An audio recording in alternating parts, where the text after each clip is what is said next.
Evo, žiga, črtanem. Hvala. Ok, zdaj, jaz bom pa v bistvu predstavil malo bolj fino zadevo mogoče, ker se velikosti tiče, so pa v bistvu barvanje figur. Zdaj, sabo sem prinesel figure iz znanstvene fantastične igre Infinity. Scale je približen 28 do 32 mm, se pravi dosti majhna stvar. Kaj je razlika oziroma podobnosti od prej, pač tudi pri teh figurah se koža in tako naprej barva, iste osnove so, isti načini barvanja. Kaj je edina razlika je, da so manjše in pač imaš v bistvu malo manj tega manevrskega prostora, kako barve nanašati in kakšne sloje lahko nanašaš gor, da ne bojo v bistvu na koncu preveč.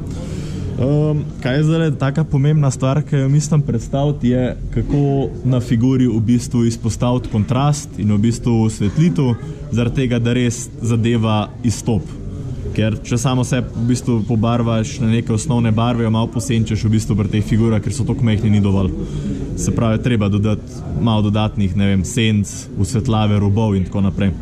Zdaj, če kar pogledamo na figuri, tukaj na primer, zadeva je znanstvena fantastika, ne vem, komu je to kaj všeč, pa komu ne. Barve so zelo svetle, pač to je tematika, imperialna kitajska barva, nima to veze tukaj, ampak se lepo v bistvu opaz, kje so sence, kje je svetl del, pa načeloma je dosti težko za pobarvati, ker svetla barva ponavadi rabi več slojev, da lepo ven stop. In zaradi tega sem v bistvu tudi te prinesel. In če primerjamo s tem, na čemer bom danes kazal, se v bistvu vidi, da ta desna je zelo groba v primerjavi s ta levo. Se pravi, kaj bom na njej naredil, pokazal bom v bistvu te osvetlave robov, dodatne sence, pa pol naprej v bistvu kako prehajati iz tega naprej. Tako da, končen produkt je neki v temu, medtem, ka pač dela bomo na temu. Zdaj pa so pa potem tudi ostali drugi elementi, ki lahko v bistvu, če bo prišel do situacije, tudi pač pokažem, ker je pa v bistvu na temu se dobro vidi. Pa ne vem, kako na primer narediti kovino z mat barvami, ne z dejansko metalnimi barvami, kar se na primer pri teh oklepih dosti pozna. Zdaj pa, če postavim še do konca stvari. Samo da tako vprašam, vam je to v redu, drugače, da to, ali bi rajš kaj drugega. Zdaj, čopičev je en kup, ampak uporabnih je bolj malo tukaj, večina jih je listko, kot je prej že Luka povedal, zaradi tega, da barvo mešaš, jo pač masovno na figuro nanašaš in tako naprej. Zdaj pa, da se predstavim, sem Žiga Gantar, študent, v prostem času barvam, nekaj časa sem barval tudi pač po naročilu in tako naprej, zdaj pa v bistvu sodelujem z Binetom in bom vodil sem pa kakšno delavnico. Tako da ja, ne, zdaj čopičev je, kakor pravim, je polhen, ker bomo mi dejansko uporabljali največ, med temi so v bistvu tele čopiči. Zdaj, figure so nasplošno bolj fine, zato je treba imeti pač tanjšo konico in perfekten je tako, ker je Luka z njem že barvu ta čopič. Zdaj, kar se tiče, mi bomo magar začeli, ker bom v bistvu vam bom pokazal, kako kontrast naredi na primer na kovini, ko pač prvi sloj olja oziroma v angleščini washa nanesemo, ker v bistvu izpostav vse zareze v figuri in pač s tem tudi malo bolj izpostav zadevo. Zdaj, kakšen čopič lahko uporabljamo? Lahko uporabljamo tega istega, kot ga je Luka uporabljal, lahko pač, če pač nočemo uničiti čopičev, ker je pač bomo uporabljali olje, vzamemo pač enega starejšega, ki imamo, ki je v bistvu sposoben držati konico in ima v bistvu isto naravne dlake, zaradi tega, ker pač lepo pijejo barvo in jo držijo. Zdaj ja, ne. V ideji je najboljš, da čopič ne pomočimo noter več kot do polovice, ampak problem je, kad delamo z bolj redkimi barvami, se pač pojavi težava, da bo barva sama od sebe splezala do korena. Zato je fajn, da čopič pač veliko spiramo in ga pač tudi usušimo, preden gremo po novo barvo. Tako da jaz zmeri barvam z... Dober, kle imamo enega, jaz si ponovadi vzamem 2 lončka, zaradi tega, da najprej eno sperem, pa v drugem še enkrat sperem, to, da je res čopič čist.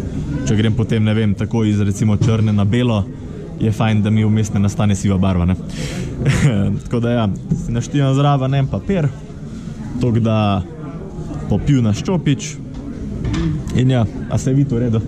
Zdaj prosim me kar upomnite, če se ne bo dobro videl. Tako da fajn je čopič najprej zmočiti, malo preembarva daš noter, malo ga zarolaš, da se naredi lepa konica. In ja, zdaj za kovino barvati, sej, koliko vas je tukaj, se ukvarja z barvanjem in tako naprej, delate makete. Tako da kovine ponavadi, kako? Vsem, sej proces je dosti podoben, ne? Kako ponavadi kovino z olja, ne, greste v zareze noter. Pač figure so sicer malo manjše in malo več efekta naredi, da v bistvu kar čez celo površino nanesemo wash, naprimer to je od firme Citadel, ampak da se vsaka druga firma ima tudi svoje. Ja, še pomembna stvar, te barve so vse akrilne. Zdaj začnemo tudi, kako začnemo barvati, tudi prej je Luka omenil, najprej figuro v bistvu presprejaš z pač undercoatom, ne vem, kako se reče v slovenščini, na črno, potem jaz dodam še v bistvu en bel sloj čez, zaradi tega, da že avtomatsko naredim senčenje, oziroma avtomatsko naredim nek kontrast med figuro. Zdaj pa osnovne pač sloje lahko nanašaš ali s čopičem, ali s airbrushom, to je čisto vse, ampak v bistvu naredi nek tak efekt, da je avtomatsko že v začetku neka osnovna barva dana, oziroma neka osnovna senca, pa poveti v bistvu, kje hočeš svetlobo. Pa sam dodajaš, v bistvu, jaz imam 3 osnovne sloje.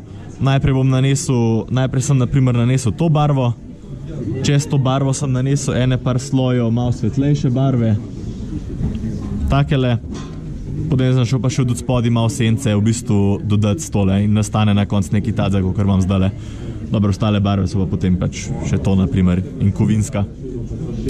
In zdaj naprimer, kar se kovine tiče, to je najbolj tak del, se mi zdi, ko to narediš, boš figuri že dal neko formo pri miniaturah, zaradi tega, ker kakor vidite kle, pač imamo samo en kup ene sive barve in v bistvu nobene definicije. Zato je fajn, da vzamete za kovino v bistvu črn ta shade color, oziroma je fajn, da je še malo gloss, zaradi tega, ker to v bistvu bo ohranil kovinsko barvo, pač dali bo efekt kovinske barve, ne. Tako da vzameš barvo, čak sem to malo maknem, če slučajno kaj prevrnil, da ne šlo vse po figurah, vse dogaja. Lahko pogost, če si odvisen. Tako da lepo daš. Ja. V glavnem in bom za primer naprimer eno nogo klele naredil, to, da se vidi. Fajn je, da greste lahko kar takole, kar pogumno nanašati gor, da gre res noter vse zareze, ampak je pa fajn, da paste, da ne greste na barvo, kakor je naprimer tale klele oranžna, ki sem jo že naredil. Ampak se kaj vidi sploh. Neki se. V glavnem, da greste takole res noter lepo ob robu, gre barva noter, kakor vam je všeč kontrast, lahko, če preferirate, da je bolj temna, več nanesete, če hočete, da je manj. Poanta je, da v bistvu kovino v senčjo definira in pač, ker je fajn, da na figuri ven stop, kako je narejena, ne, gre takole lepo noter. Pa kar pogumno, zdaj pač fajn je, da ne preveč barve, ni pa tudi v redu, da premalo, zaradi tega, ker v tem primeru pač nič ne naredi. In kar takole, da zapolne, reže, kar pogumno, pa bomo pol videli, kako je primerjava z drugo nogo, ki tega ni tam. Ker malo pač čopička namočite, malo obrišete, ajde, to sem govoril, pač, kad delaš takimi redkimi barvami, gre takoj do korena, se nafila gor in pač tukaj nimaš kaj, fajn je, da pol dobro spereš. In ja, takole lepo noter. Že nastane malo definicije, avtomatsko nastanejo črne sence, ker je pač zelo fajn, tudi ponavadi je tako, ne. Figura ima en kup detajlov, pač novejše figure ponavadi vse delajo 3D na računalnike, in ima zadeva res pač nivo detajlov tako, kar hudo dober. Ker je pa potem pri barvanju tako, veliko ljudi, ki barvajo, se odloča, da zdaj bojo vsak majhen detajl šli pobarvati tako tipi-topi in pol pride do problema, da nima figura senc. Zdaj, če pogledamo, zakaj bi med nogami v bistvu šli na figuri barvati neke hude detajle, če itak bo figura večinoma časa tako, plus če gledaš senco, bo od spodaj senca, so lahko navadi od spodaj kar lepo isto s črnim tem washom, gremo lepo noter. Ne rab se nič highlighta, to je v bistvu, a kdo pozna franšizo Warhammer? Tam zelo radi oglašujejo, da se pač barva dobesedno vsak rob, tako je naprej. Zdaj pa malo bolj realistično izpade, če kle pogledamo, da dobesedno osvetliš samo zgornje robove, spodnjega sem pa kaj tistega, naprimer, ki je rama gor dvignjena, ok, ko barva pada na njo, ampak ni pa fajn, da je spoden rob tist, ki je res dobro osvetljen, razen če svetloba pada od spodaj. Zato je pač malo pomembno, kako se na svetlobo osredotočite in ja, zaradi tukaj prijejo noter te washi, ker pač pomagajo kontrolirati. Vidite, sam pač malo dodaš, ko tako je senca prišla od spodaj. Tebe, če primerjate z drugo nogo, enkrat se še ni posušil, malo dlje se sušijo washi, se pač vidi že malo definicija, ne? To bi a se vidi? Jaz ne vidim, isto tukaj dobro. Tako da ja, kar lejte, to pač hiter naneseš gor. Zdaj odvisen, kako pada kovina, kako ste se odločili to dati. Malo je pomembno, kakšne washe uporabljate, ne vem, če imate pač neko belo površino in ne boste šli s črnim washom usenčati, boste naredili sivga. To narediš, da ponavadi vzameš, ne vem, recimo 4 do 5 kapelj vode na eno kaplo barve, pa rata v bistvu avtomatsko lahko taka barva, lahko pa tudi kupite. Tako da, tudi če pa kaj umažete, ker so akrilne barve, lahko zmeri hiter s prstom ali pa z nečem obrišete. Tako da ja, treba malo paziti.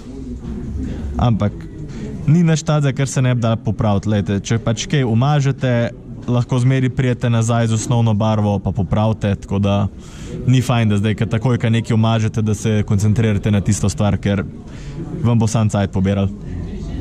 To je pa pač pri takih stvarih fajn, da jih vse naredite, so da je nek tak homogen zaključek zadevi, ker če bo več slojev, ko boste nanesli, večji problem bo pol izenačiti te sloje.